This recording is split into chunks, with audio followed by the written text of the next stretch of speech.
ghouls and creatures of all kind, and welcome to Wimplash, the horror movie podcast where each week two seasoned genre veterans introduce their yellow-bellied best friend to the wonderful world of horror movies. Now, I am one of said genre fanatics. My name is Zach, and as ever, I am joined by the over-enthusiastic author with just a hint of a Hitler tash. It's horror movie fanatic, John Grizzly.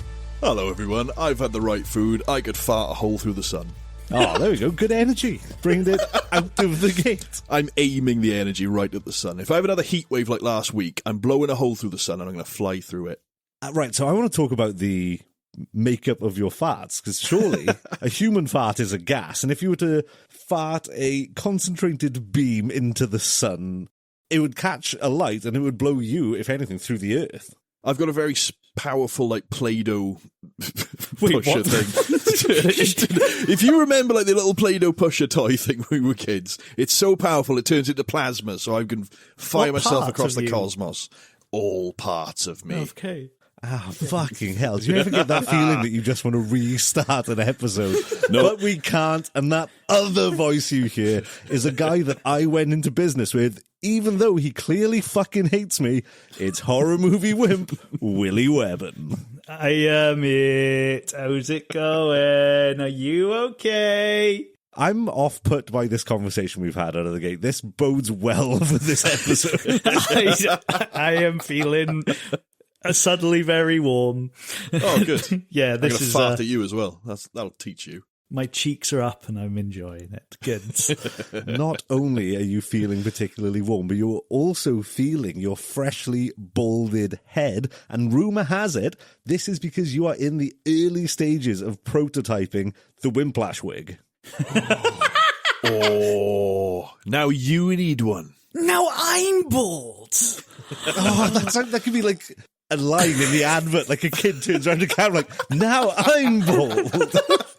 I forgot I can now wear that. That's sick. Well, there we go. That's your weekend sorted. Guys, we're going to have the next gig we go to is going to be insane. Windmilling everywhere. Your necks are going to hurt so bad. Now, should probably take this as an opportunity to introduce what we intend to do during this next hour and a half. Here at Wimplash, each week, me and my cohort, Johnny Grizzly, introduce Willy Webborn, a massive goddamn fraidy cat, scared of everything, love of our life, little beautiful diamond soul, to the best, worst, and most terrifying horror movies that we can. We make him watch them, doing no research, knowing nothing about them, and in the dark. And then we get him on microphone and talk about his honest opinion. Now, horror movies do cover some really horrible subject matter, and fair warning, we are going to be discussing it. And of course, we are talking movies. And what does that mean, Willy? Spoilers! There it is. I like shouting. You're very good at it. Yeah, you do it a lot. We will see more. Oh, I'm sure we will. See, not hear. Seymour shouts. Great character. You just come up with your first character. We've got the apocalypse priest in one corner and Seymour shouts in the other. I am here, you like! Well, my dear boyos, tonight's film is 2015's Hell House LLC. Now, before we begin, can either of you tell me what LLC stands for? I did actually have a stab at this while watching the movie. Does it stand for Lazy, Laughable, Cum Movie? Maybe. What about you, Webbs? What do you think? LLC. Leisure Centre. Leisure Centre. Leisure Centre. Fuck, we're coming up with jingles tonight. We got loads of it. I did go to the doctor. He did say I'm coming down with a case of the jingles. Oh, aiming at the sun. That's just one. aiming at the sun. So LLC stands for Limited Liability Corporation. Fair. Fucking corpos. So LLC was chosen by last week's guest and dear friend of the pod, Alice. So blame her, not me. Prick. Now, this is a film I'd seen before. You're a bastard, man. Yeah, but I couldn't remember anything about it, so I was surprised when researching it that this is quite a beloved franchise of the horror community. I'm admittedly not the biggest fan of found footage horror films, but let's ask our eponymous wimp, what did you make of Hell House LLC? But before we do so, actually, can we find out what he thought it was going to be about last week? Well, you've alluded to this by thinking I what think LLC... I answered it. Yeah, Yeah, you did. I kind of answered it because I still didn't understand. You said the LC2 is a hell house, I don't know. The LC2 being our local leisure centre. And what does LC2 stand for, Webbs? The leisure centre too? Yes, very good. Leisure Centre Squared. But can you, in 10 or less one-syllable words, sum up the events of this movie? Bad house, take folk down stair, slit throat, bye clown. Excellent. 10 words on the nose. I'll take stare. Wow. It was a lazy excuse for stare. You could have used stairs. That's one syllable. You get to this moment and everything's got to be no S's or anything on the end, only individuals. I liked folk. Good work. I like that. Well, after Alice gave me help last week when she said there's millions of words and I couldn't remember one of them, so folk came out. Folk. Wow. Yeah, it was good. Well done. Well, sorry, have I watched the movie correct? I think you summed it up quite well there, to be fair. Okay. But throwing back to Grizzly's question, how did you feel about this film? Did it spook you? I got very fucking scared for a while, if I'm honest. Oh, okay. Yeah, so I say for a while until, probably the end of the film, probably the last 20 minutes, it chilled out for me. Up until that point, I was really fucking scared with the hauntings. Isn't that the climax of the I film, was though? going to say. So when I was like, I was terrified when it was just a bunch of people hanging out, but as soon as it got spooky, I was fine. No. So it was the point when they introduced the people in the basement, the cultists or whatever, and they gave them a face. I was like, all right, so there's still these weird fucking haunted people who are coming and doing it. But when I didn't know it was these fucking guys, I was like, what the fuck is going on in this house? Why are these things moving? Until these weird hooded men started showing up and being like, now we're in charge. Then I was like, right. That calmed it. I get entirely what you mean, and I felt that when I first watched it. And this is the third time I've seen this film. I've occasionally revisited it, being like, I've got to like it this time. But no. But basically, as you said earlier, Grizz, this is a franchise, and apparently throughout the 5 films, they do tell one continuous ongoing story. So all the weird stuff in the first film that we'll get to that goes unexplained then gets unpicked and elaborated on throughout the next 4 films. Okay, good. I kind of want to ask questions on the next 4 films, but I'm not going to. I haven't seen the others, so I can't answer those either, so yeah. Have you seen the others, Zach? No, but we will. They'll be on the wheel. We have to now. It's the law. Damn you, Alice. Damn you, Alice. So when I called that fucker a prick, sorry, I just... Rude to our guest who's not even here to defend Alice, herself. you are great. It was so fun being with you last week, and I had You referred Hell to her House. as a fucker while calling her a prick. We had fun, though. She exposed something that is also a kind of an element of this. I fucking hate ghost trains. I really fucking hate ghost trains more than anything in this. Go on. Sorry to make a point. There were no ghosts or trains in this movie. Ghost rides, ghost walkthroughs, ghost house. Okay, I don't I'll want to give you that. I don't want to pay admission to go into one of these things. I will break your hand. How much it? $5? Fuck you. Fuck you. No, I mean my friend who was taking me in. Oh, right.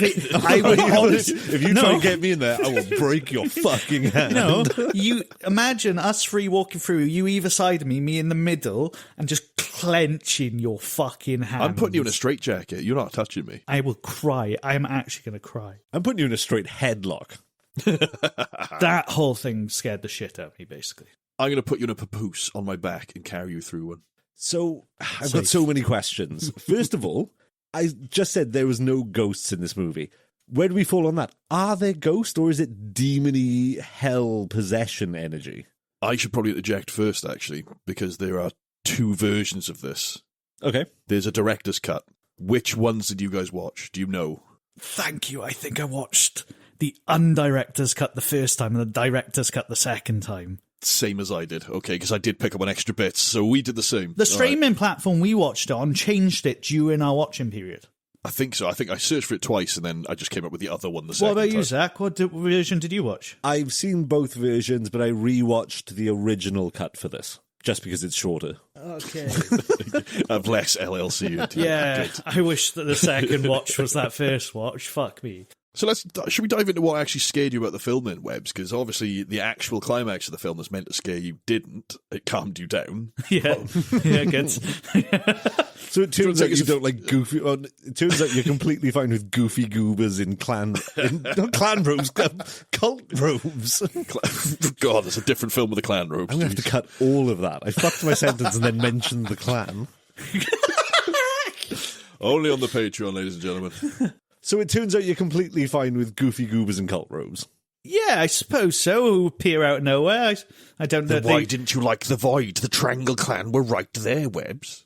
That's what he means. He's not that's scared of them. Yeah, I just said Oh, like shit. Okay, yeah, up okay, until take that it back. point, and that's why I say you asked the question: were they ghosts? Because that fucking clown they were moving, who the fuck was, and any of these still objects was who was interacting with these things, you know? Because we And never did that clown have an egg? That's the real question. touche. Touche. Call back. But did we see any of those things move live? I don't think we did. I think we only saw them move in flashes. What we did see, outside of the clown of it all, is when Paul has the spooky sheets time, and there's a haunted lady in his room. I put in my notes, legitimately, as I say, I'm probably going to shit on this film a lot, but in my notes it does say +1 for whatever scare points I give it, just for that scene. That is genuinely effective, and I shit myself every time. That was a good one. Her fucking eyes, I can still see them. It's just a little head tilt. She's just a tiny little movement she does when he's looking. No. And then he's just, you're just impending doom of being under a sheet, just like, oh my fucking Christ, you made me feel physically ill then, well done. I think that is such a shared experience, though. It's like everyone has been there as a kid. Good. Just being like, I'm safe as long as I'm under my sheets. There's no fucking science behind that, but just the comfort of being under your blanket. Bed is den. Did that get you? Yeah, fucking rules of safety, bro, get out. But there's nothing under the bed because the bed was floor as well. So he's kind of fucked there. Yeah, he didn't have safety off raised. He didn't have the safety off. That gun was fully in safety. Yeah, we were in America. Where were there no guns in this place? It was originally a different script. It was more of an action movie, and it was called Gunhouse LL Gun.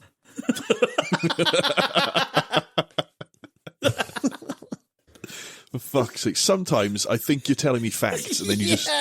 I'm great at selling bullshit. What can I say? To pull it back though, Webb, you were about to ask Grizzly, I think. Were you scared of that scene? The white-eyed lady in the bed sheets? At first, no. Though, Then the second watch, I was like, okay, no, that's quite effective. That's pretty good. Because at first I'll admit, I was put off by the bad Halloween costumes. And obviously it's a fake horror house they're making, so of course there's going to be horror costumes everywhere. But she didn't creep me out at first. I just thought she could have just been like some homeless drug addict. Yeah, I didn't know. She didn't seem in fitting. I don't think we saw She her. didn't seem threatening at first. But I don't think I ever saw that mannequin, if it was one, because a lot of the time we just saw mannequins move around. I don't recognise this person. I don't think she was a mannequin. I think she is... Because there's a scene earlier on where Paul wakes up and there's like, hello? Yeah. That's fucking weird. And she's just hanging about, this shadowy figure. This cult, at the end, they sacrifice someone, right? Yeah. They sacrifice the maiden in the basement. Was she maybe the original maiden from when the cult were first around? Don't think so. I don't know. Again, this might be answered the next few films. Exactly. I'm pretty sure this is, fucking number 3 is all going to be about the woman with the white eyes. Oh, she got me bad. That was a fucking horrific scene. And the other one for me that was really horrific was when they did their GoPro on top of Head for the walk around footage, and he starts panicking because he's like, "Who are these guys? Oh, what the fuck? What room. the fuck?" Yeah, the strobe room where he starts yeah. going, and then he's trying to get back, and he gets physically through. Oh, and he throws up. Yeah, and he throws up, and of course, and this is another one. The first time you see it, when the clown's head turns, did that scare you, either of you two? No. I was expecting it. Fuck, what's wrong with me? To go back to what you were saying though, Grizz, Yeah, that was actual genuine throw up. That wasn't scripted. That dude actually puked, apparently. Yeah, real puke. Brilliant. Blown chunks, too much strobe. He went wobbly and fucking chucked his lunch. He gunked it out of himself. I nearly did it watching it, fair dues. Yeah, well, that was a pretty horrible strobe effect. Yeah. Oh, No strobe warnings, though, so fuck you, Stephen yeah. Cognetti, director of L House RRC. A friend of the epileptics, as always. watching this film blind, I didn't know where it was going from the start because I had no idea what this film was going to be about, and it starts with like news reports, like Hell House LLC doesn't really explain a lot, and then it's like this, is it a mockumentary, I guess? Yeah. And then it goes into like the live footage of the stuff. So you say you start not knowing what this film is about, but the film literally starts with the text that says, "What you're about to see is a documentary on the mysterious events surrounding the 2009 Haunted House Tour tragedy. Grizzly was 63. Fuck, I knew you would do it. I knew it. Wow. You've got to get it in there. Whenever they mention a year in a movie, I'm doing the fucking math. What I mean is like all the people going on, I was like, who the fuck are all these people? Do I need to remember the ones they're interviewing? Who's this lady outside the ambulance who I thought was a person out of Schitt's Creek?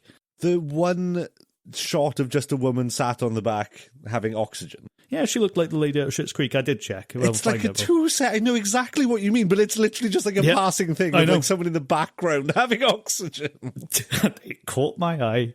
I suppose with this film, it's all over the place at the start of the film, which is, I suppose, does kind of add to the kind of tension and confusion of the film. And the guy who's getting interviewed, there, is he a journalist? The photographer guy. No, the other one, the one with the beard. The author with the Hitler moustache. Yes. Oh, yeah. Tiger from Five Will Goes West, you mean? Snarf from Thundercats. Yeah, he looked very feline, didn't he? I don't know what it is about him. There's something feline about the man. And he had the voice flick at the end of each sentence, and he's always looking into the camera, talking to you. So I have notes that genuinely, I think that's what you're going to look like when you're older. Which one of us? You. Grizzly's already older. Well, I'm going into that. I can see that for you. I can see you being an over-exuberant man with a Hitler moustache. Phil Margera looking motherfucker. Phil Margera. I got MW vibes, if I'm honest. That's what I got out of that guy. Yeah, I can see it. I thought of our mate Scott, who used to run Elysium. Still does. Although it's called Down By Here now. Oh, yeah, it's changed now, of course. Sorry. Shouts out to Scott. Down By Here. Best fucking gig room in Swansea. Tied with the bunkhouse. Fucking brilliant. Yeah. And also remember, if you're coming to Swansea, go to those and LC2 if you're looking for the leisure centre. You can't miss it. It's next to the oddly placed stadium. Arena, not even a stadium. Amphitheatre, I guess? Fucking bloody theatre. Like. Be careful if you come around. Yeah, don't come there. Oh, you're going to have to wipe it up. The rangers, the city centre rangers are stringent on dropping cigarette butts, dropping acid and coming. Like, if you come in public, like, £50 fine, and they've got, like, a little packet of wet wipes that you've got to clean it up for the community. None of this is making it in, right? This is all the episode's going to be. Fucking hell. Just talking about cum instead of Hale Houses. I'm going to come. There's a lot of cum. I was really drawn to one thing, and I'm going to need your participation on this, Grizzly.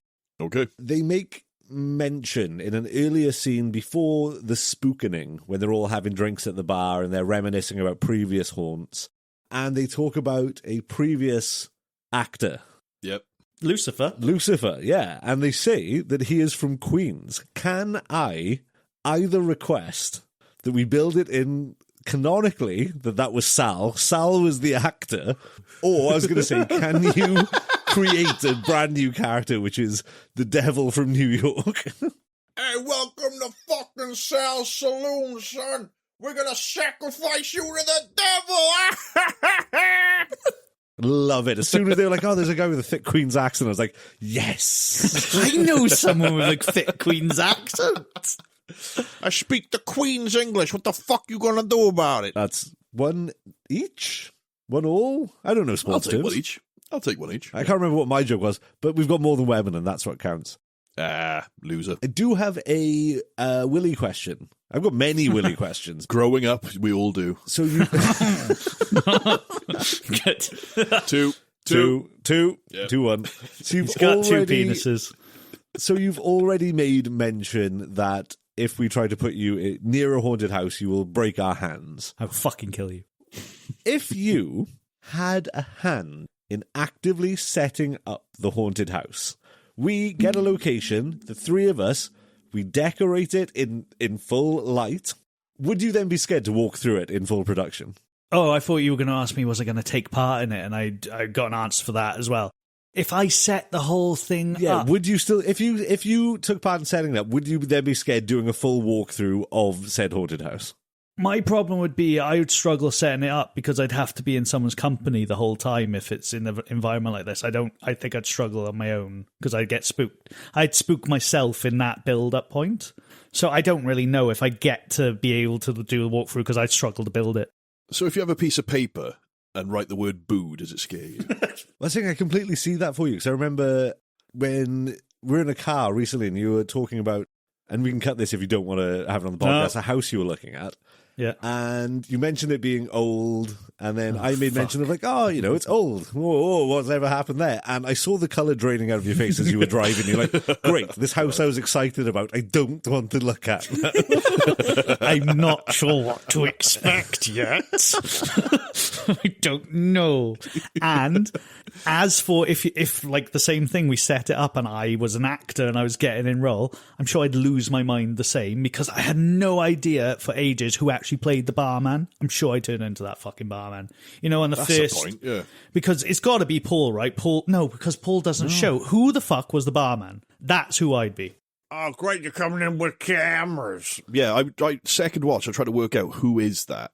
But then there were other actors that you'd see every now and then on set or there. So there must have been others than just the three we initially meet. Basically, what I'm saying is I'd have a mental breakdown and that's where I'd be. Bit of a mentee bee, and then you'd quit. Just like, what was his name? Tony? Yeah, Tony, yeah. Tony has a fucking wobbler, man. When it all gets a bit too spooky for him, he gets his toys thrown so far away from his pram, he can't even fucking see them because of the curvature of the earth. And then he just has a big old cry, and then they do the most annoying fucking thing. And correct me if I'm wrong, it's explained more in the director's cut, but in the normal cut, Mac chases him out and goes, "You have to stay here. Let me explain." And then they do that lazy fucking digital static that they do in found footage films to have a cut point. And then he's just sat in the field going, "I have to stay. He's right, I have to stay." And they explain fucking nothing. Well, another thing that was in the director's cut, but not in the rest, was Paul finds... Alex, is it? Is the... Alex is the main Alex, guy. The discount Giovanni Ribisi. Waistcoat wanker. He finds his notebook and it's like scrawled in there, Abaddon, Abaddon, Abaddon, with like little pictures and stuff. Wait, was that his notebook? That was Alex's notebook, yeah. I thought it was Sarah's notebook. No, it was Alex's. Because later on you see he makes reference to it. "I'll write in your little fucking notebook, Alex." So I think he knew about the Abaddon. He's moved it there because he's got some weird link to the cult. That's what I'm predicting for the sequels. Something's there. Oh, I like this. Pitching ideas for what's going to come up in Hell House 2, or 3, or 4, or Carmichael Manor, or Lineage, as the titles go, I believe. Fuck, I didn't look him up. I didn't bother. I missed that with the name saying go write in your little notebook. I assumed it was Sarah's because obviously Sarah is getting possessed at night and she's going wanders and she's doing some talkward backwards weird thing, which I'm sure if we could find out, and I will, if you put it forward, what's it going to say? I have this. Talkward backwards. Talkward backwards I'm glad in you my picked up on him ass. saying that. On my dick. Bear with me, I did actually have this in my phone notes. I struggled so hard to find any actual interesting behind the scenes. Isn't it something like the police were already on their way? Yes, it's something of that nature. She's basically like, by the time I got to the door, the police were already outside. Yeah, there was that one, yeah. So that's just that played backwards. Oh. Yeah, boring. And also, when... What is wrong? Oh, you have a platform here. Play your game. Sorry. Boring is how her friends react. Because they walk into the room in an already scary situation. They're like, oh, are you all right, Sarah? And she's like, I'm not fucking Blair Witch in the corner of the wall. And they're like, oh, all right, bird, are you all right? Do you want a fucking cuppa or something? They do mention earlier that she sleepwalks, so they're probably aware of this. Fair. So right. that kind of, I give them that one. Is that in the director's cut? Because I don't believe... Oh, fuck knows. No, I think it was in both. Really? Because I think it's just because, you sleepwalking again? I think it's the Oh, same yeah, bit yeah. where he sees I think it's a throwaway line, but it's at least there's a reference to it there. Ah, right. I thought maybe they'd elaborated more on that whole, like, the throwaway line was maybe something more in the director's cut that I couldn't remember. There wasn't a huge amount extra in the director's cut. There's about 8 minutes extra, and I can see why it was cut, really. But then there are bits in there, like the bit in the basement at the end, you do see like a portal to hell and someone being sucked into it at the bottom. Yeah. Did you not see that? Yeah, no, that's why I was gutted on my rewatch, because I was like, oh yeah, finally, spoilers for later in the episode, we've got a bingo suck off, but I didn't get to see it. Director's suck off. I was literally thinking about that 2 seconds ago as well, yeah. All you ever think about is getting sucked off. Do me a favour, that basement, why fuck with it? What the fuck? As soon as they introduced that fucking basement, Jesus Christ, there's already a pentagram on the wall. There's Bibles all over the fucking floor buried in... It's the basement of Helveta, the fucking black metal record shop set up by fucking those Mayhem boys back in the 90s. The true home of true cult black metal. Varg's fucking about again. Did they give away free heels as well?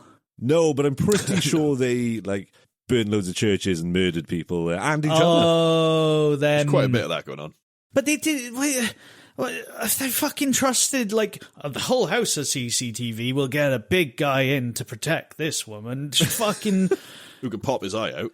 Just abandon the idea of the basement, maybe, if it's not by health and safety. Alex, you stupid twat, you fucking money-hungry prick. He's a showman. He wants to put the show on, and the basement is the perfect place for it. I don't know if you've ever read any health and safety manuals in terms of this. Like, in the contracts for setting up a limited liability company, in the liability stakes, it does state that if you can't physically have surveillance in the area, you have to go with the backup plan, which is just a big guy called Joey. Who's not even that physically fit enough, probably, to fight off a lot of people. Also going a into that fucking fight. coward. The moment it gets spooky, Oh, he gone. takes the keys to Fucking the tied up woman gone. and just fucking bolts. I didn't notice he took the fucking keys. He's got the did he? keys on it. He took the fucking keys from him, what a prick. He goes immediately. Yeah, because that in the first footage you get, where the first footage you're being shown is like a Was that handheld. supposed to happen? Oh, fuck. Was that supposed? I is didn't that realise part that was of you this? then. Fucking hell. I hope I scared you more than this film. That happened the other night. I went to the toilet at 2 a.m. and I came back to the room and Izzy was getting up towards the door and I went like, "Hey, go fire." I had one the other night where I went to bed before Jem, and then I assumed she was in bed, and I could hear someone coming up the stairs, and I was like, who the fuck is in my house? And luckily, it was my wife. Oh, yeah. So basement without a camera, big guy for safety, storm door exit that just decides to lock and not open, I guess. Spooky hell powers. I did like Sarah's reaction walking into the basement that has all these pentagrams and upside down crucifixes. And she walks in, and God bless her, she goes, holy shit, there's a Bible on the floor. No. Know your enemy. It was a hotel. I thought that was quite a fun little... Why? It used to be a hotel. Yeah, of course there'd be Bibles all over the bloody place. Yeah, it gave an answer, annoyingly. But, what? So who's Andrew Tully then? Andrew Tully was explained as like the guy who owned the Abadas? hotel. So I've got he's not- cliff notes. As they were giving the whole Andrew Tully breakdown, I've bullet pointed it. And it says, Andrew Tully, previous hotel owner, missing guests. He built the hotel because Abaddon is the name of the keeper of the gates of hell. 11-year-old girl and mother, gone. Last seen checking in. Police can't touch him. He has departure records. He killed himself in the hotel. Hung himself in the attic? Was it in the attic or was it in the living room? No, because where do we find what's his face at the end as well? Yeah, but that's not him. This isn't a fucking caveat No, but- situation again. No, but I think he's not his own brother, Webborn. No, I think because we go into this whole haunting of like Alex appearing outside on the haunted. Did you get that in the That was director's cut. director's again. cut? That was You director's see cut. Alex outside in the Google Earth Even images. Google Maps couldn't get rid of the image. Yeah, he's a ghost in that basically. Wi-Fi ghosts. So I thought it was like a recall to the main person in charge, the guy scribbling in the notebook, is going to hang in the attic. That's just what happens to that character in the story. I've got a vague memory of them kind of wandering around the attic and finding a noose there. Or am I thinking of something else? I might be thinking of Host, because he looks up and there's a noose somewhere as well. No, you do. No, and the one we're thinking of 2 episodes ago where they go out to the. No, it was Host, the barn. He It was looks Host, up yeah. in the barn. Maybe I was thinking of that. Yeah, but they do say he hangs himself in the attic and it's the main antagonist, I think, from each party. I don't know, because I'm sure we saw a picture of him hung. Yeah, and it's quite clearly there's table and chairs in there. I personally just want to touch on, I don't know if you know this, Willie, and I apologise if I sound like I'm mansplaining, but people can hang themselves in more than one room of a house. It's got to be high up in the house. The heat rises, and you have to have your soul taken on an updraft to heaven. The chain is closer to heaven. A chain? Brutal. Oh, yeah, I know. Heavy duty, me, boy. Yeah, fucking hell, that is metal as fuck. Well, they were hanging people by chains downstairs, were they not? Yeah, those are like shackles. Hey, if those mannequins came alive, I'm sure they'd want to hang humans by chains as well. Revolution, brother. Speak again of the mannequins coming alive. That fucking clown, don't like that bastard. He did have a creepy mask. I did not like him. It was quite a good mask. Yeah, He was I'll give him built that. as well. Like, he was a I unit. did really like where they're watching the footage back, because Paul's saying, I wasn't fucking about, honestly, it moved, look, this happened. All of their reactions just suddenly shift when watching the footage, going, what the fuck? What is that? That, I thought, was a good part. I'm finding things to give the film props for, so... This is what I mean.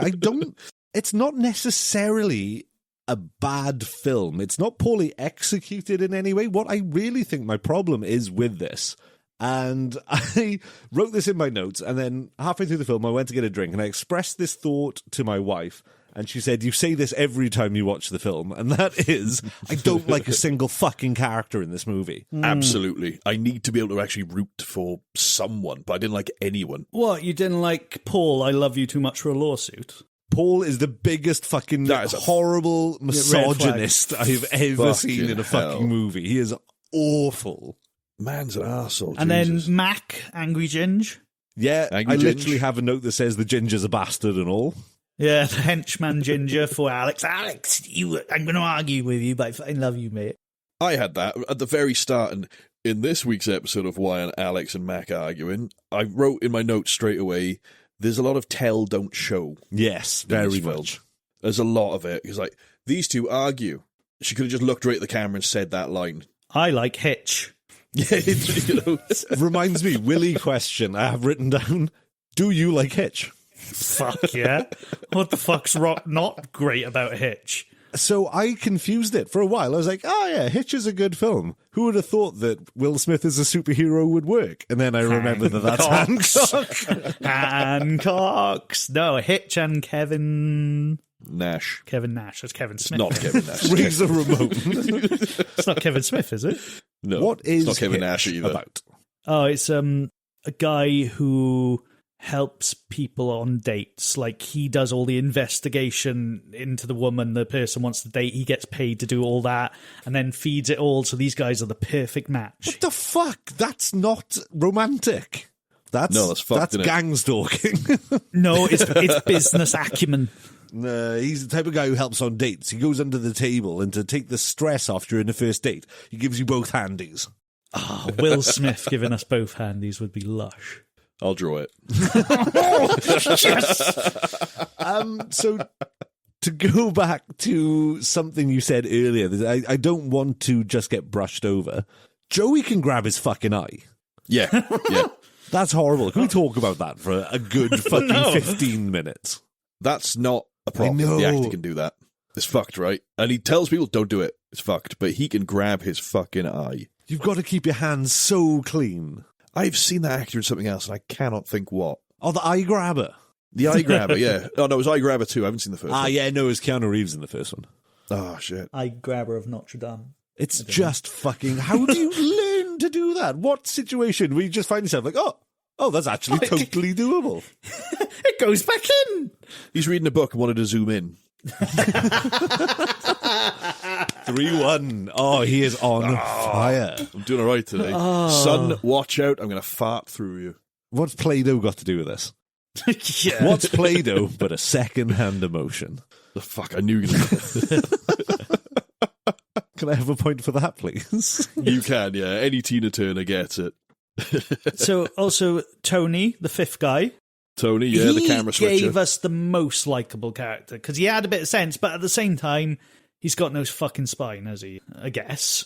I personally think he has the most spine, because he's the only one to stand up and be like, fucking shut it down, this is bonkers. Yeah, he has a big old fucking cry about it, but at least he does stand up for what he believes in, until a mystery conversation that we're going to have to wait for another fucking couple of movies to explain. Isn't life grand? He gets a nice meadow to go sit down in and put the camera on, so he's got like a nice bit of cinematography to kind of have a I was like, what the fuck is this Ridley Scott Good Gladiator bullshit they're pulling off with all this fucking wheat fields?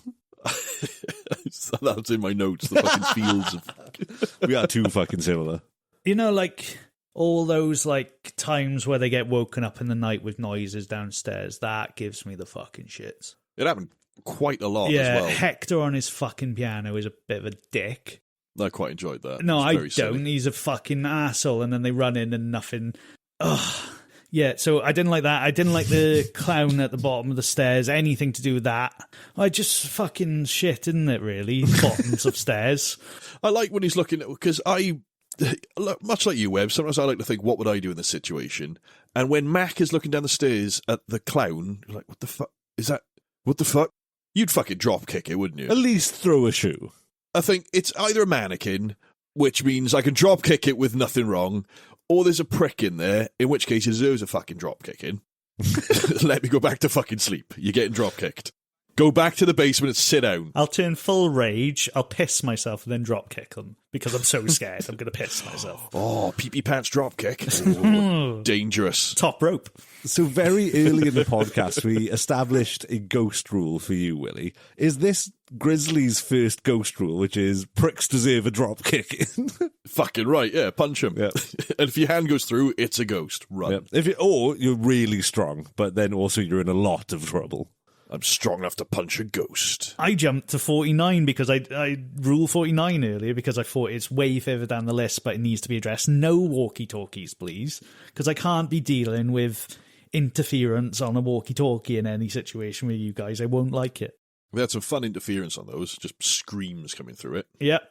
See, there was less of that, if I remember correctly, in the normal cut. There's a bit towards the end when the haunt first goes live, and they're in the control room and Mac is setting up and it cuts out there. But the only scream is Tony has the loudest phone in the goddamn world. When Paul tries to go missing and they phone Paul and it just it's so loud. I was wearing headphones watching this. And I was like, there's no way a phone speaker could produce that volume at that quality. No, fuck no. I don't think this film happened. I fucking thought it did. It scared me enough to think it might. This is the fucking thing. Why are we watching all these? This could be real life fucking scenarios. You mean found footage? I wanted to talk about this. We've been on a fucking tear with found footage films. This is why I'm calling Alice a prick again. And a fucker. Third time, Alice, you fucking prick. To mock the Trinity. Take that, Annabelle's on your doorstep now. And just to counterbalance, I would like to remind our listeners to go check out Not Another Teen Podcast, to go check out Drunken Horror, go show Alice some love. You may not believe it from what you've heard, but she is not a fucker nor a prick. Adverts.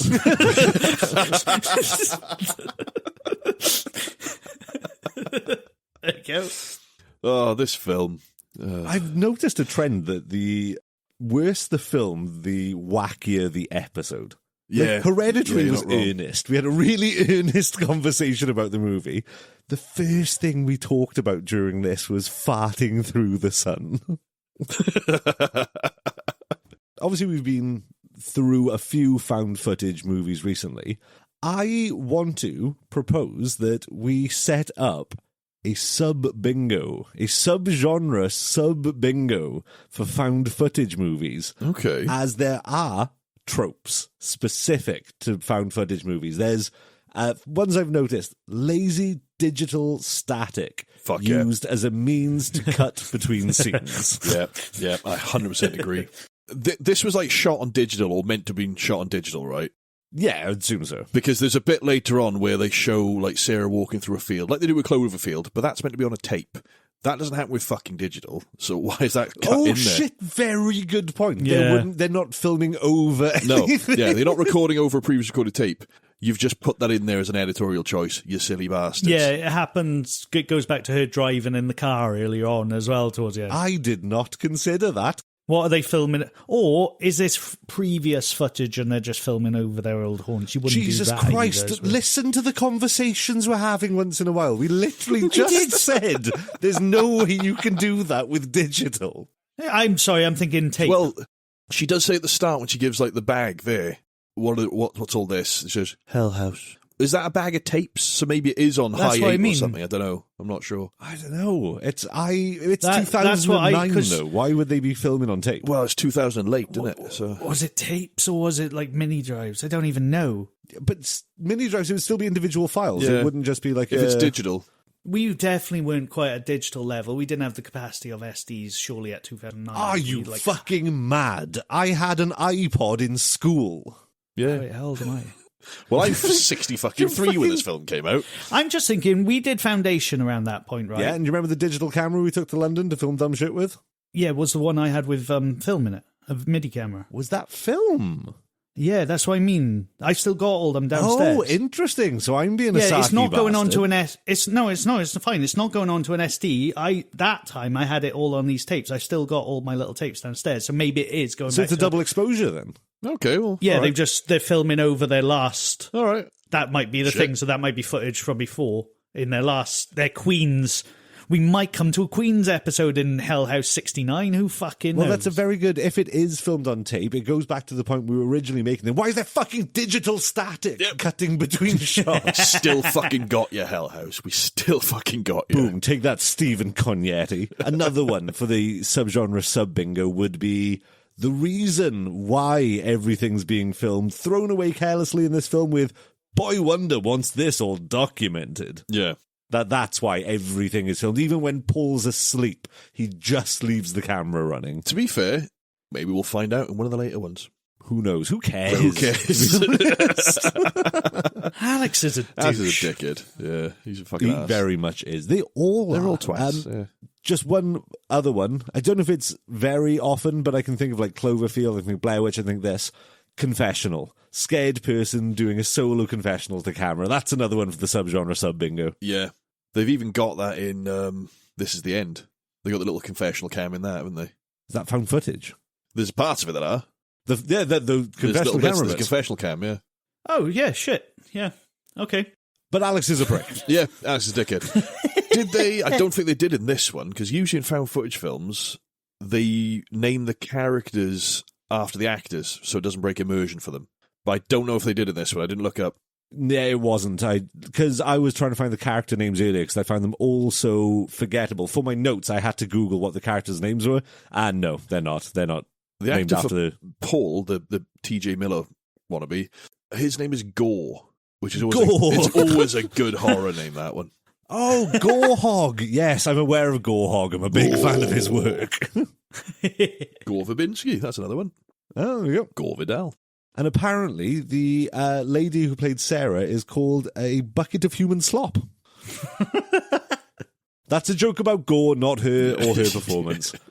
I wasn't impressed with her work either. I didn't. It didn't stand out. It wasn't a poor performance. When she was trying to do spooky in the interview bit at the beginning, it came off more as junky. Or tired. Yeah, junky or tired. Yeah, I never saw her being possessed as an option in that leading up to it.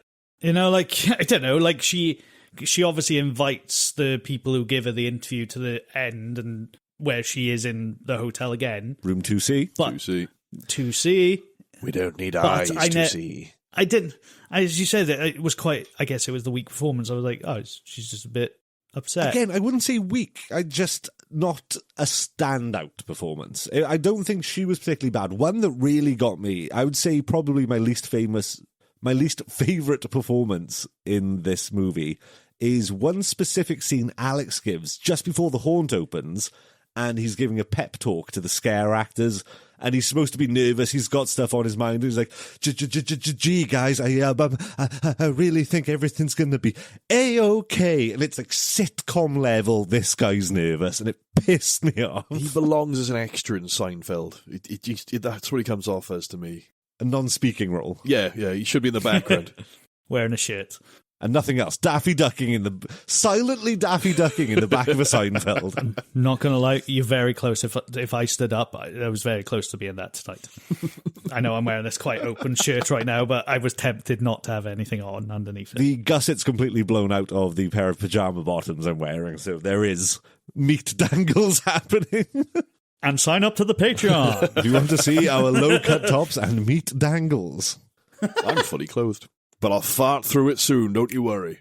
Into space. There is one standout performance I wanted to bring up. I don't think we mentioned him yet. The photographer that they're interviewing at the start. Oh, we did mention him, but we haven't spoken about him. The guy who's got the slicked back hair, not pushed back, slicked back. Yeah. He's got a natural Magneto's helmet. Yeah, he has, yeah. He's got the widow's peak. Megamind. He's got a hair island. Why is he so fucking smug about this? Because he's a photographer. He's played... Basically, what's happened is he has played Dead Rising. He played the first Dead Rising. He saw Frank, the main character, and was like, that's what I'm going to do. If I'm a photographer, I've got to be this smarmy, wisecracking badass with a natural Magneto helmet. Smarmy is the perfect word for him as well. Do you see this photo I got? The hand... does that look... I'm not going down those stairs. No, but is it just me thinking of the hand claw marks and the blood in that photo? Are you thinking of Gone Jam with a little... No, he shows the photo of him looking down in the basement, and there's blood and there's drag hand marks and stuff. He does say he doesn't go to the basement, he just holds the camera down. Basically how I used to shoot gigs back in the day was just a wide angle and just point away. Point at the band, just hope it catches something. Let's do this. Yeah. You can mosh and take photos at the same time. Yeah, I did like him. I thought he was in the wrong film. I think he could have been boyfriend of the week in maybe a Sex and the City, for example. But yeah. He brought a weird energy to it. He's a weird, smarmy fucker. I hope he comes back for one of the sequels and we follow his story of just why he's such a creep and a slum He bag. reminded me of Steve Rizzizi's character, Kevin, from The League. Yes. And if you're wondering why you know the name Steve Rizzizi, that's the man who lied about being in 9/11 to kickstart his comedy career. Fucking crazy, that, isn't it? Shit. Yeah.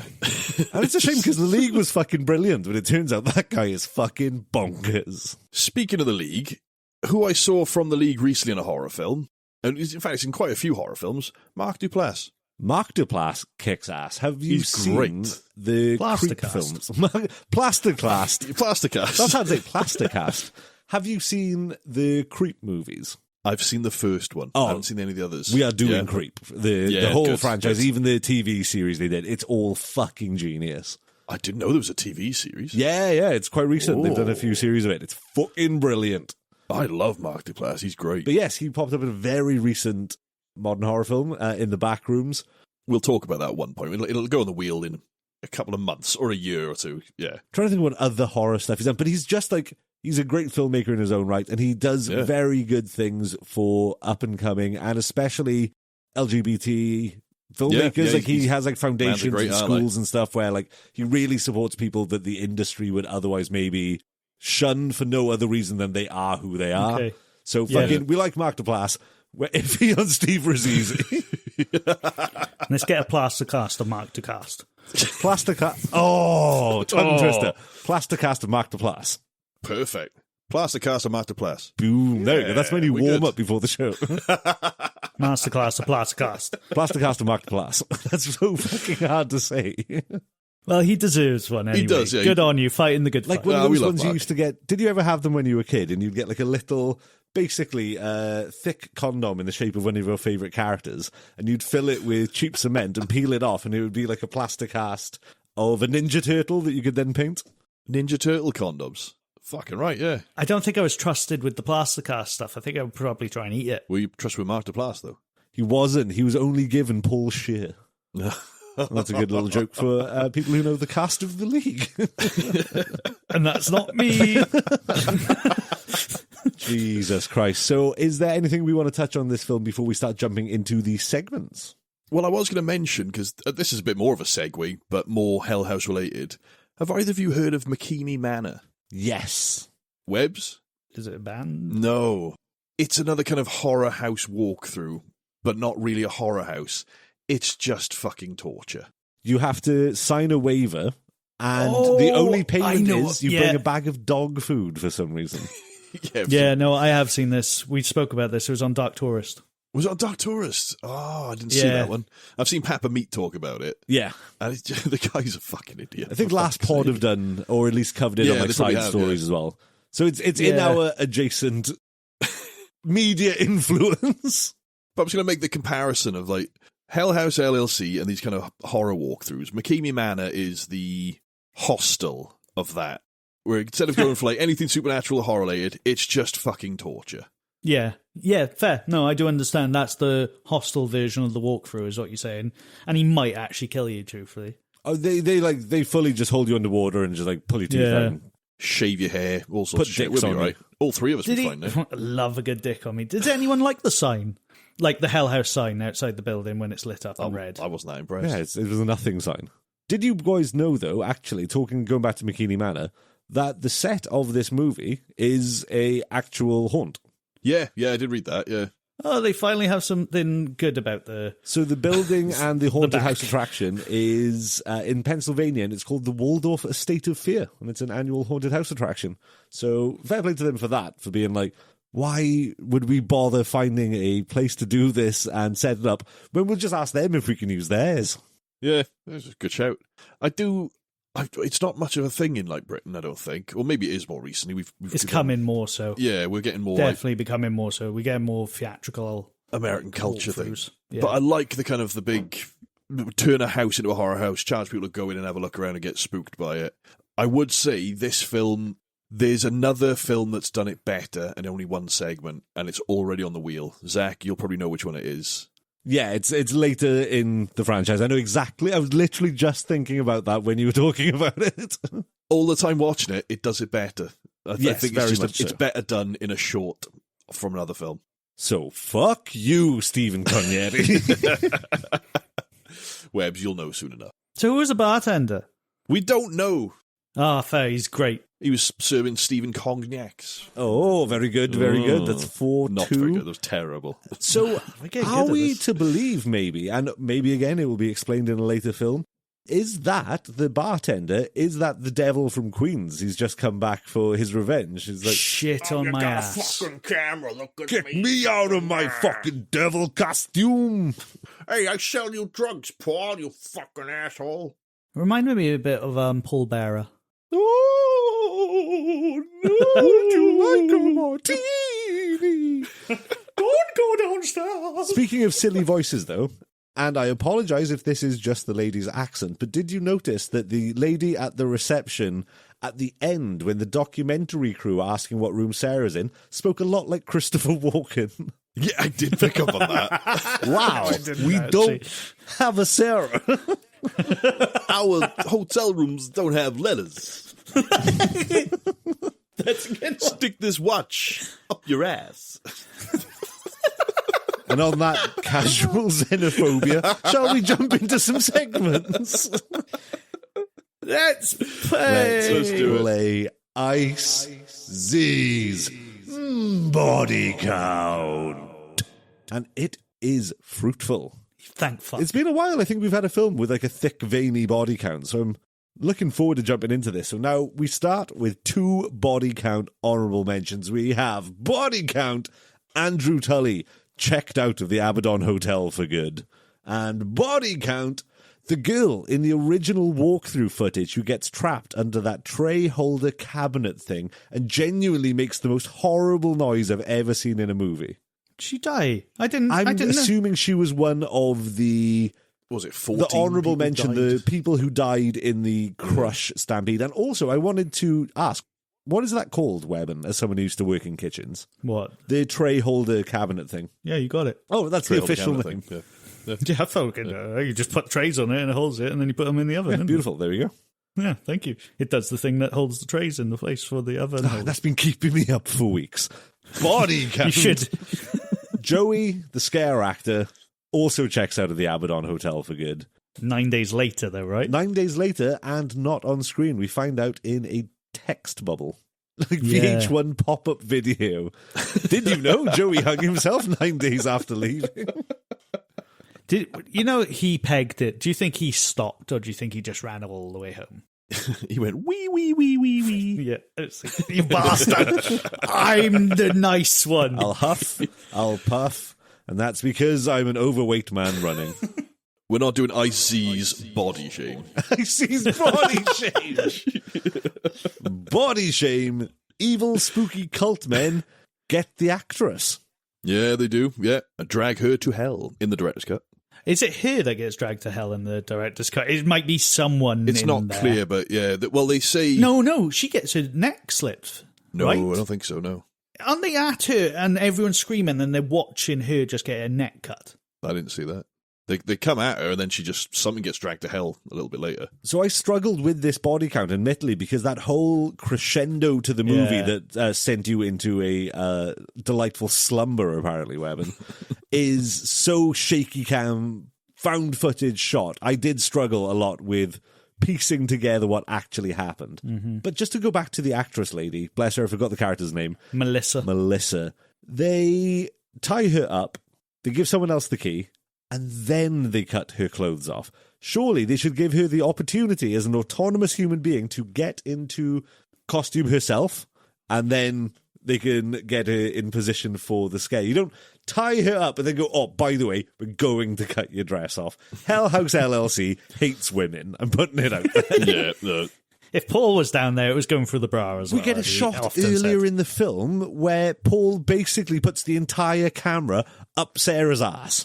Yeah, that was fucking weird. Why was Alex wearing jeans in that moment, though? That was the other thing that confused me. Do you know where jeans to fuck? I get down to fuck with jeans on, but no. I don't know what that means. I said it. Body count. Tony died, I guess. Yeah. The fifth guy? Tony the fifth guy. Is that explained more in the director's cut? No, he just gets locked in the basement, right? Yeah. Yeah. Yeah. So he's down there now. Good and luck. Mac as well. He gets like locked somewhere.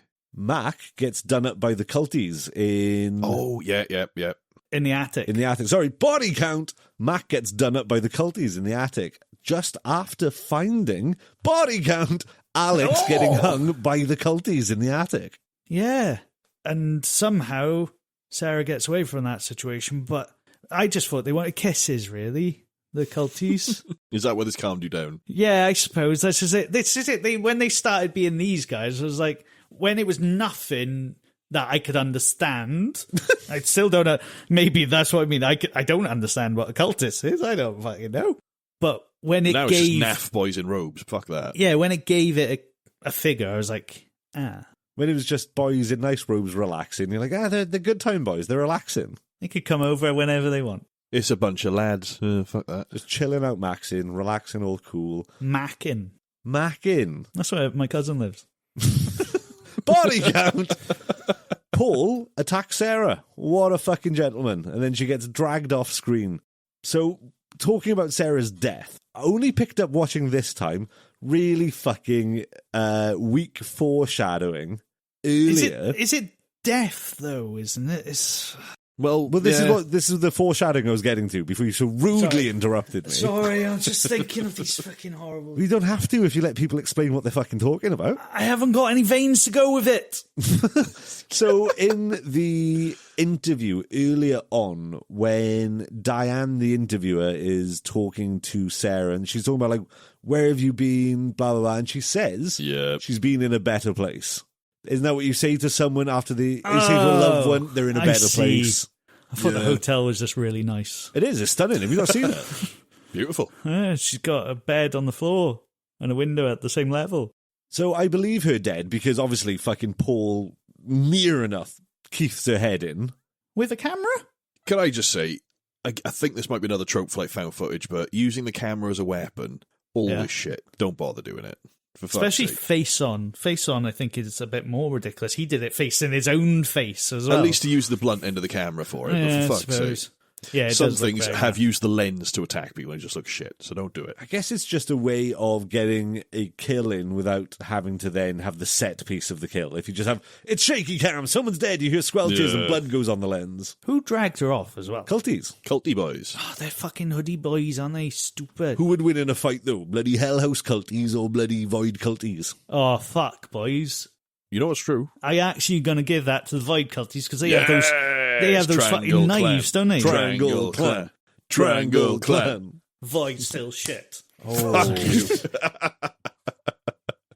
You're going to rewatch that in a year and go, yeah, he was right all along. Oh, I love cosmic horror now. I do fucking great. Don't Give me you more bring of the it. priest out of me. Don't bring the priest out. My voice hurts.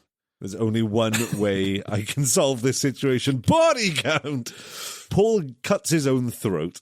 And with this, and Toni Collette in Hereditary, and if you can think of any more examples, a self-cut throat is very close to being eligible as a bingo call. Before we move on to the next body count, though, I was watching this the second time and I thought, is this going to be some clever foreshadowing that they go back to?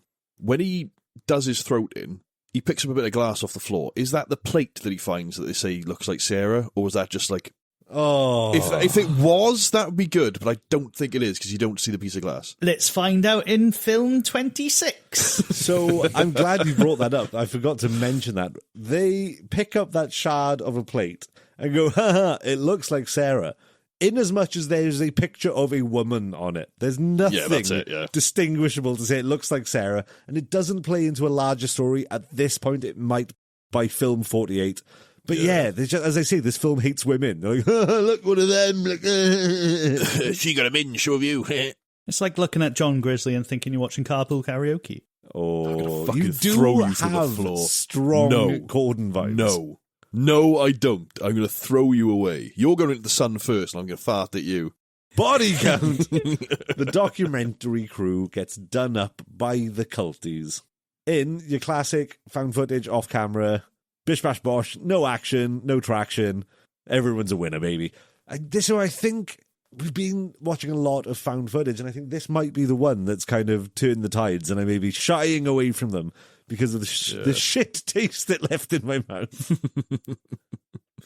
I mean, I'm interested to see what the other ones are like. I haven't heard good things. I think the latest in the series abandons the found footage format. It does what Rec does and then just decides, like, let's just do an actual film instead of found footage. So basically what you're saying is when we want a night swim, you chuck this in the wheel. It's similar to that, like when... number 2, sorry. Oh, the second one. Oh, Yeah. right, yeah. Okay. When we well, want to get onto it, is it going to be on this? I don't know. I think because Night Swim is a different flavour of...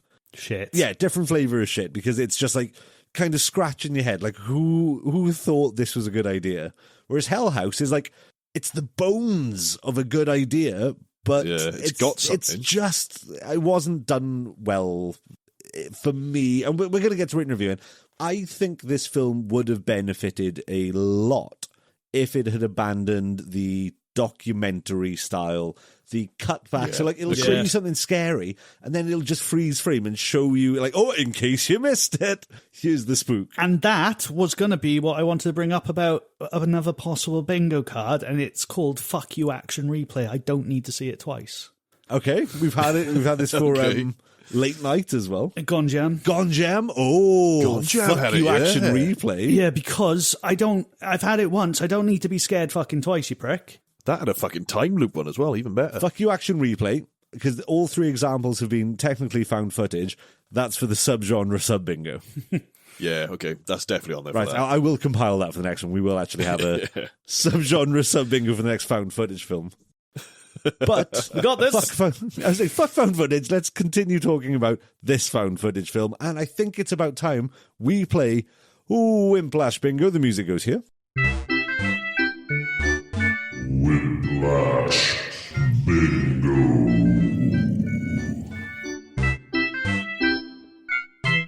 Welcome to Wimplash Bingo. It's that one thing we do on the podcast each week, but it's not the other one thing we do on the podcast each week. Separate. What we do is we have collated a comprehensive bingo card of funny, weird tropes that we've noticed in our exploration of the horror genre.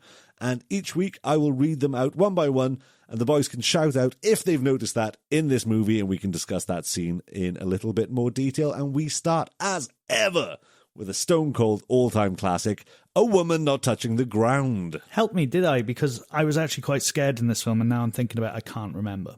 I'm trying to She wasn't suspended by her chains, really. I don't think she was she? No, that's who I was thinking of, Melissa. I don't think she was actually suspended by the chains. Melissa wasn't initially suspended by the chains, and I genuinely rewound it three times. All right, be kind. When the cultists have her, she... Yeah. Drumroll, please. Remains on terra firma. There is no woman not touching the ground, as far as I can tell in this movie. Sarah stays firmly floated, even though she speaks backwards. Firmly floated, firmly ground floored. She's on the ground floor, yes. A spooky staircase. Yeah. That's what this film was. Yeah. Clowns and staircases. Yeah, pretty much the entirety of the film was Spooky Staircase. A bad time for a bath. I don't think anyone washed in this film. Okay, very good point. They were living in that abandoned property while they were setting it up. They managed to get power to it, so I assume they got utilities Yeah, but there. we did. I don't think it was all running They off don't give us a generators. tour of like their living quarters. We just see. Wait, in the back of Alex's room, he has a separate room. Does he? Like there's The two only doors. thing you see the back of in Alex's room is a gratuitous shot of Sarah. Yeah. So no, I don't think anyone washed. Was there a lake nearby where they could? Doesn't count. It's got to be for... No, I'm worried for their Swimming own is not safety. a bath. There is a film called Lake of Fire in this franchise, so there may be a lake. Maybe a bad time for a hot bath. A hospital for sad people. No. No, Dim diolch. not at all. This is shaping up to be a really quick bingo. A gunky mum. No mum, no gunk. No one had a family. They were only 5 friends. That was the original title for Friends. And then they introduced Phoebe, the 6th friend, and they were like, the title doesn't make sense now. What should we call it? Friends. That's what they were calling it colloquially on set, and they just kind of got into the rhythm of calling it just Friends. Friends. A series of bastardly men. Yeah. Abso-fucking-lutely. Every single fucking Everyone. bastard in this film. Apart from... Well, I was going to say not Mr. Hitler Moustache Tiger from Five Goes West. He wasn't too bastardly. He was a cuddly old I bear. don't know. He seems like I'd want to hit him if I spent more than half an hour with him, but that might just be a me problem. He seems like he might have questionable actions. Well, don't we all? No. No, not this. No.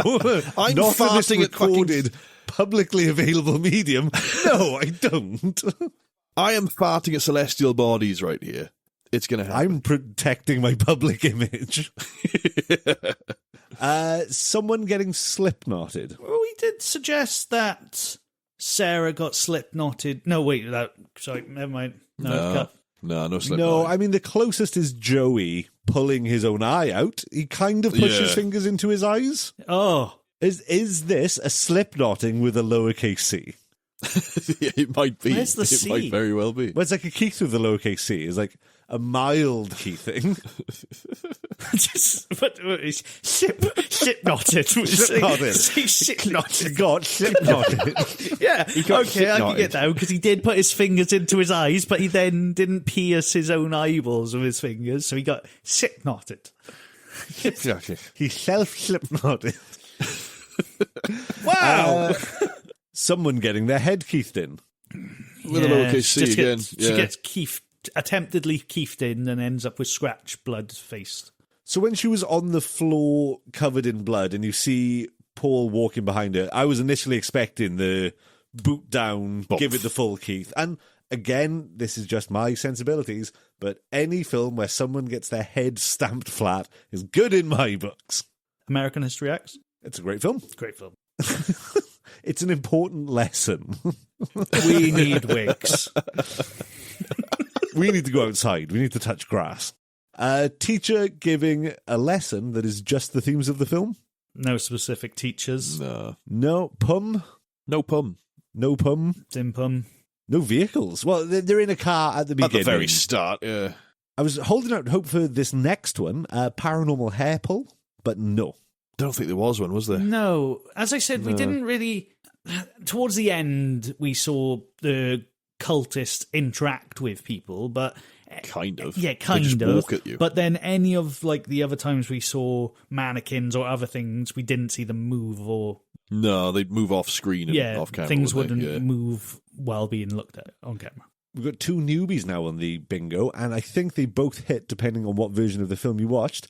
Someone getting sucked into the beyond / sucked off in general. Oh, yes. I was so happy. The director's cut was so confusing to me that when that happened, I was like, Oh, yeah. she's getting sucked off. getting sucked off to the underworld. Finally, the universe makes sense. Enjoy your sucking. And lastly, something in the corner. There's a lot of corners going on in this one. Quite a few. Okay, I'll take back what I said earlier. It's all stairs, clowns, and corners. Yeah, stairs, clowns, and corners is there. Do we need to add clowns? Nah, no, yeah. Clowns have shown up a few times. Is it too general of a thing? That is pretty general, isn't it? Yeah. I don't Yeah, know. okay. Clowns is quite a big one already. It's just an overall. It's yeah. different. There's so many different ways. They need their eggs. We need the eggs. We need the eggs. Is there a shortage? Clown eggs, there is. Post Brexit, the British clown egg industry, it turns out we Took a big were hit. really, as a country, using a lot more EU clown eggs than we actually realised. And that's why the prices have shot up. You see, like, free-range clown eggs in Sainsbury's, fucking like £48 the box. My clowns died recently, though. A fox got into the enclosure, so I'm back to getting the supermarket brand. Is there a place where they store all submitted eggs for clowns? It's called the Clowniversity. It's not, but that's Wimplash Bingo. The music went there. I think we should look at the door on this one, boys. Is there anything else you want to say about this movie before we jump into rating and reviewing? Not going in the fucking door in the first place, mate. Bye! But you've made a reservation. Yeah, what the fuck was that weak-ass character actor at the beginning inviting people in? She's like, I hope you've got the ticket to the hotel. When Paul sees the extras arrive and he's creepily filming Melissa, you do 1 point see Sam there and then she shows up again. That's her role. She stands at door. Well done. That's it. Yep. Good job, Sam. You fucked it. I've got nothing more I want to say. Shall we jump into some rating and reviewing? Let's do it. I do. So what we do is simple. We rate and review on 2 factors, scares and overall movie enjoyment. Each of them get rated out of 10. We go Willy, Grizzly, me. The floor is open, boys. Give me your opinions. This one got me. This one did get me. I'm telling you, like, fucking hate ghost trains. Fucking hate this camera footage shit. I'm looking forward to watching a film. Not something that's going to try and test my sphincter's strength. Again, no trains. Yeah, I didn't want to. I just let him have that one. Wait, what? No trains. No trains. Where's the train? You just said ghost train. It's not a ghost train, you germ. Honestly, I want to throw you. Did I? He's got trains on the I brain. wrote ghost ride up here. Is it even a ghost ride? It's closer to a ghost ride than a gross train. This film's fucking broken. If it's going in a motion as you go in a circuit, you're on a walking train. So, What the fuck are you even saying? Boys, I don't want to do this anymore. We can either be friends or have a podcast. These are the choices.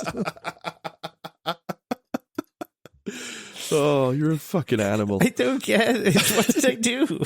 It's not a train. It's No, but not if you go in train. a circuit, it's a walking train, apparently. Right, out of 10, did this film scare you? 8. 8, thank you. It was going to be a strong Fucking hell, 10. that's high. Yeah, till That's those really fucking high. cultists. I was fucking scared, boys. Like, I'm glad they showed up because up until that point, I was really fucking torn with this one. That's what he does like to relax. Instead of putting a bath bomb in, he just drops a man in a robe into his bath. Favorite bath bomb. Aerobotherapy. Aerobotherapy. Fucking hell, I think that's like 5 points. It's a high score for this one. Low for the fucking film. Right, 5-2, so 5-2. Yeah, so, yeah, because it's rated a 5 down the middle. It did. I didn't mind. I didn't hate. It just did. Fuck you, Alice, you prick. Very democratic. I was about to say very democratic of you until you followed up with "fuck you, Alice, you prick." For me, for scares, it's a 2. It didn't get me at all. In fact, whenever the cultists turned up, they didn't calm me down, but they just walked towards the cameraman. There was nothing there for it. There were a few bits, like the creepy girl in the corner, effective, liked it. There was the strobing effect, which stuff was just showing up, but again, this whole film's concept has been done better in like a 20-minute short in a different film. It just did nothing for me with the scares. Overall enjoyment, I suppose if you watch every single one of the Hell House films and then it starts making sense, would have been higher, but it's a 3 as a standalone film. It just, yeah, I'm with Webbs. Fuck you, Alice, you prick. She's never guested on the podcast after I'm trying to this one. remember whose side we forced her to take at the end of the episode. I think it was Willie's as well. I think she did take your side and you've been horrible this episode. Can that be a thing from now on, though? When we get a guest on, they've got to pick a side. Pick a side. Oh, definitely, yeah. You gotta absolutely. be nice to them at the time, and then when they're off, just, fucking asshole, really, are they? That's the game. You've got to make a choose a side, and then on the episode after we've had a guest, we just shit talk them. Are you wimps or are you pimps? Choose. So for me, again, low scoring on the scares. I can see what it's trying to do, but what it's trying to do isn't necessarily scary to me. However, I did say I'm going to give it a +1 to whatever my initial thought was. I was going to agree with you for 2, but +1 for girl in the blanket scene, because that did genuinely give me a spook in. 3 for overall scares. Enjoyment, I didn't. This mean, like, it's not a bad put together film, and I understand it has its fan base and its love, but like, I just didn't enjoy it. I didn't like watching this movie, especially the third time. I will give it I want to be fair because it's not a badly made film. I'll give it a 4 for overall enjoyment. Hats off to the people who made it. They gave it their goddamn best, but for me personally, my opinion, didn't fucking land. How could you improve it?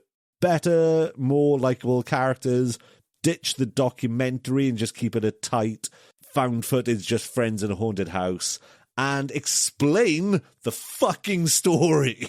Yeah, anything. Give any resolution at all. Just what the fuck. But apart from that, gold, 10 out of 10. Oh, wonderful. Anything you boys want to plug, either to your fellow co-hosts or the listening audience at large? Be nice to people, you twats. No. Sorry. No, just like, if you're walking around and someone looks a bit lost, just say, "You right? Can I help?" It's not going to hurt them, is it? It's the most Welsh fucking thing you could do. It'd be a bit more Welsh, I suppose. Just strike up a conversation with a stranger. You never know. That might be your new drinking buddy. Or they might murder you. You got game to play, but Not be nice about mutually it. exclusive. I've been murdered by plenty of people I drink with. That's where I'm at. Yeah, Always. sorry about that. And now we've got a podcast together. It's fine. I would plug the camera into the TV and just watch a found footage film that's not got a documentary attached to it. Just something better. Got loads downstairs. We got this. Okay, we'll make a found footage out of your stuff then, shall we? Zach, remember when we did in my garden, we had the tens machine on our hands and like on our nipples and stuff? Yeah. That's what I got all that on tape. Oh, that is Patreon fodder. Patreon. That's what I mean. Patreon exclusive. So it depends if she bought in digital like hard sticks or that. Sorry. Yeah. Who brought in digital hard sticks? Sarah. When she gives the footage, we didn't decipher. in a she, bag. Yes. Is it In a tapes? bag. Is it SD cards? What's this in your bag, Sarah? Hell House. It's a bit fucking small, isn't it? Hell House. Oh, is it? I thought it was digital hard sticks. I would like to plug, again, in the interest of fairness and balance, we're like the BBC. We've got to cover both Yes. sides of the political spectrum. Go check out Not Another Team podcast and go check out Drunken Horror. Our friend, looking at you, Willie, Yes. our friend Alice. Friend. Oh, Alice, I love Her you. Co-hosts on her various podcasts are all fucking great and super talented, and you should go listen to them and you love them. But my also plug, I would like to bring to the attention of the listening public at large the music of Devo. Holy fuck. is on one. I was always like a Devo. casual Devo fan, but recently, after seeing them, I haven't listened to anything else. I fucking devolved. Go Devo, go. Good shout. Fucking hell. Devo. Yep. You want a thought? big Devo kick at the moment. Not gonna lie, I was expecting Spider-Man 2. Yeah, I was waiting for I'm the ready Spider-Man for 2 it. for this one. Dying like the Beast. That's my video game recommendation. I have to say, it's nice to have Skate back as well. I fucking enjoying Skate. I'm glad. It's a bit crazy jumping off buildings to just get to where you want to be, but the skating's back. It's nice to see that. How about you skate your way back on topic and we throw over to our man John Grizzly. What a segue to spin the mighty movie Wheel of Doom and find out what we're watching next week. Let's give it a spinning spin. Ooh. As above, so below. Is that found footage? It is, yeah. Like, It's another found I was saying footage. spoilers, we'll give that much away. It's another found footage movie. This one is not going to be discussed until next week. I'm going to not leave say myself a note now to remember to put together the found footage bingo card. We'll collaborate on this throughout the week. So we will, during the As Above, So Below episode, play the first subgenre sub-bingo. But what is this movie about, Webborn, based off that title alone? So, right, I can tell you, I have no idea what the film's about, but I know the cover. And I knew it was going to be found footage, but I have no idea. So, what do you want me to say? They go, oh, fuck, wait, what? Hell comes up. They go, oh, what? Ah, fuck. Hell comes up. Grizzly, put it in the annals. Go, oh fuck, wait, what, hell comes up. It's Beautiful. there. It's there. You're a fucking idiot. I had this theory. Oh, no. It's great. You're like Samson. You shaved your head and you lost what little grasp of the English language you had. Didn't have any. Oh, my boys. Another good episode. My What eyes a are wet. fun time to have. And I just remembered I've got this film on DVD, so that's going to be a nice look at some special features. Hell House. Bye.